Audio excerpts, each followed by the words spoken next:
let me speak. Let me ask you about this because this is important, I'm getting your point now, and I actually say I'm in agreement with you. There is a tendency of always making boogeyman's worse and making things boogeymen and making them worse than what they are.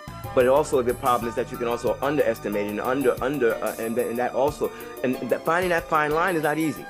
Right. Which is why your brothers, as you said, that it's so important for us to strive for accuracy.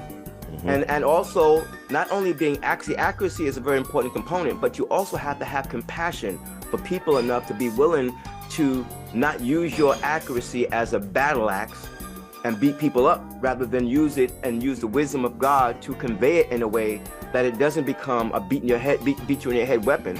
This is right. what you're saying is that there's so much of this communication problem because of egos, and people don't want to admit this. A lot of this comes from human ego.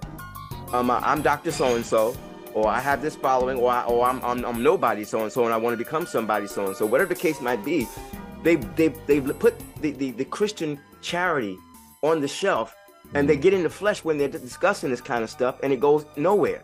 Yeah. And so what I'm saying is that they become more of a part of a problem rather than the solution, even though you may know the right information. So having the right information is not sufficient. Right. You've got to be able to have the wisdom of God to disseminate that wisdom, that right information in a way that causes the least problems and the most understanding. Yes. All right, go ahead, brother. Man, you said that well. I mean, that's the key, and so social media makes this incredibly difficult. Go ahead, brother. Talk about it. You're like you just right. Because I think there's studies that show, as far as the communication, understanding. So face to face, the level of understanding is like 90 to 100%. Yes.